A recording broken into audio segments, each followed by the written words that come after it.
दुनिया से आतंकवाद का सफाया तभी किया जा सकता है जब आतंकी संगठनों को पाकिस्तान जैसे देशों की सरकारों का समर्थन मिलना बंद हो।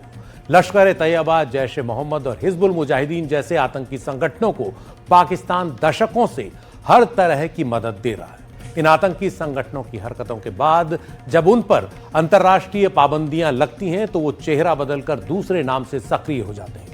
चेहरा बदलकर सक्रिय हुआ ऐसा ही एक संगठन है दी रेजिस्टेंस फ्रंट यानी टीआरएफ, जिस पर अमेरिका ने अब नकेल कस दी है। आपको याद होगा कि इस साल 22 अप्रैल को दक्षिण कश्मीर के पहलगाम में 22 सैलानियों की हत्या की जिम्मेदारी दी रेजिस्टेंस फ्रंट नाम के इस आतंकी संगठन ने ली थी। उसने सोशल मीडिया पर एक पोस्ट में यह जिम्मेदारी ली, जिससे इस आतंकी हमले में पाकिस्तान का हाथ होना साबित हो गया, क्योंकि टीआरएफ प्रतिबंधित आतंकी संगठन लश्कर-ए-तैयबा का ही एक फ्रंट है, जिसका मुखिया आतंकी सरगना हाफिज सईद है। पहलगाम हमले के बाद भारत ने जवाबी कार्रवाई के तहत पाकिस्तान में आतंकियों के ठिकानों पर सटीक कार्रवाई की और उसके बाद अंतर्राष्ट्रीय मंचों पर तमाम सबूतों से यह साबित कर दिया कि पहलगाम हमलों में शामिल टीआरएफ पाकिस्तान से ही ऑपरेट कर रहा है। इस सबके बीच अमेरिका के विदेश विभाग ने अपने एक सख्त फैसले में अब टीआरएफ के हाथ बांध दिए हैं। अमेरिकी विदेश मंत्रालय ने अपने बयान में कहा कि दी रेजिस्टेंस फ्रंट को एक घोषित विदेशी आतंकवादी संगठन और स्पेशली डेजिग्नेटेड ग्लोबल टेररिस्ट यानी विशेष रूप से नामित वैश्विक आतंकवादी के तौर पर शामिल किया जा रहा है। टीआरएफ लश्कर-ए-तैयबा का एक मुखौटा है, जिसने 22 अप्रैल 2025 को पहलगाम हमले की जिम्मेदारी ली थी, जिसमें 26 लोग मारे गए थे। यह 2008 में लश्कर-ए-तैयबा द्वारा मुंबई में किए गए आतंकवादी हमलों के बाद भारत में नागरिकों पर सबसे बड़ा आतंकी हमला था। टीआरएफ ने भारत में सुरक्षा बलों पर कई हमलों की भी जिम्मेदारी ली थी, जिनमें एक हाल में 2024 में किया गया। यह सब अमेरिकी विदेश मंत्रालय ने कहा। अमेरिका के मुताबिक उसकी यह कार्रवाई राष्ट्रीय सुरक्षा को बचाने, आतंकवाद का मुकाबला करने और पहलगाम हमलों के लिए डोनाल्ड ट्रंप की न्याय की मांग की दिशा में की गई है।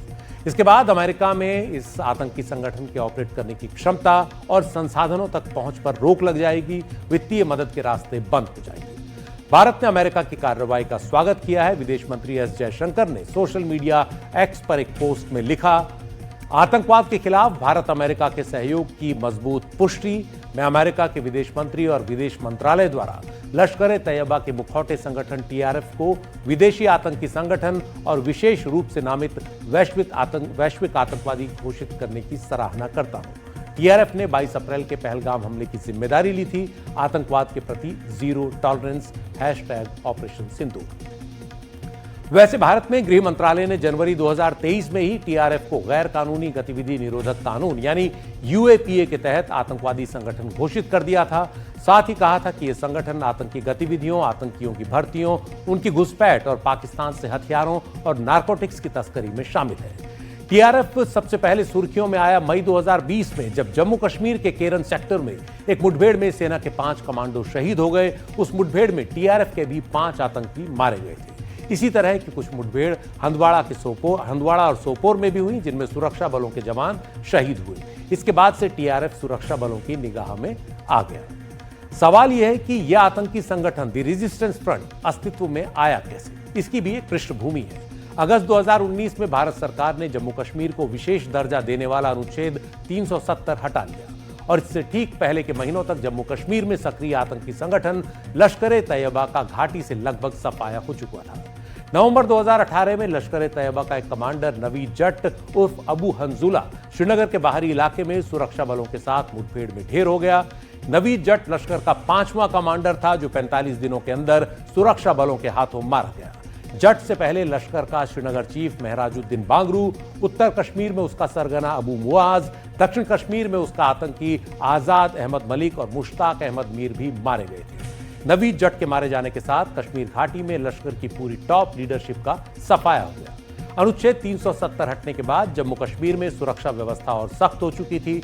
इन हालात में कश्मीर में आतंकवाद को बढ़ावा देने के लिए पाकिस्तान ने अपनी रणनीति में बदलाव किया, लेकिन पाकिस्तान को डर था तो अंतर्राष्ट्रीय संस्था फाइनेंशियल एक्शन टास्क फोर्स यानी एफएटीएफ का आतंकवादी संगठनों को वित्तीय और अन्य मदद देने और हवाला के खिलाफ सख्त कार्रवाई न करने के कारण जून 2018 में पाकिस्तान एफएटीएफ की ग्रे लिस्ट में शामिल कर लिया गया था। इसके तहत उसे विदेशी संस्थाओं से आर्थिक मदद और कर्ज लेने के रास्ते में बाधाएं आ गई। पाकिस्तान एफएटीएफ के शिकंजे से भी निकलना चाहता था और भारत में आतंकवाद को भी बढ़ावा देना चाहता था। इसके लिए उसे एक ऐसा आतंकी संगठन चाहिए था जो नाम से कुछ सेक्युलर लगे, यानी उसके नाम में धार्मिक टोन ना आए। लश्कर और जैश ए मोहम्मद जो नाम है, इनमें धार्मिक टोन थी। इसी के तहत दी रेजिस्टेंस फ्रंट नाम से लश्कर का एक नया मुखौटा संगठन कश्मीर घाटी में खड़ा किया गया, जिसमें कुछ स्थानीय और कई विदेशी आतंकियों को शामिल किया गया। इन आतंकियों को विशेष तौर पर प्रशिक्षित किया गया। टीआरएफ आतंकियों की ऑनलाइन भर्ती भी कर रहा था। तब से टीआरएफ भारत में सुरक्षा बलों और नागरिकों पर कई हमलों में सक्रिय रहा, लेकिन अमेरिका की ताजा कार्रवाई उसकी हरकतों पर लगाम लगाने में काफी काम आनी चाहिए।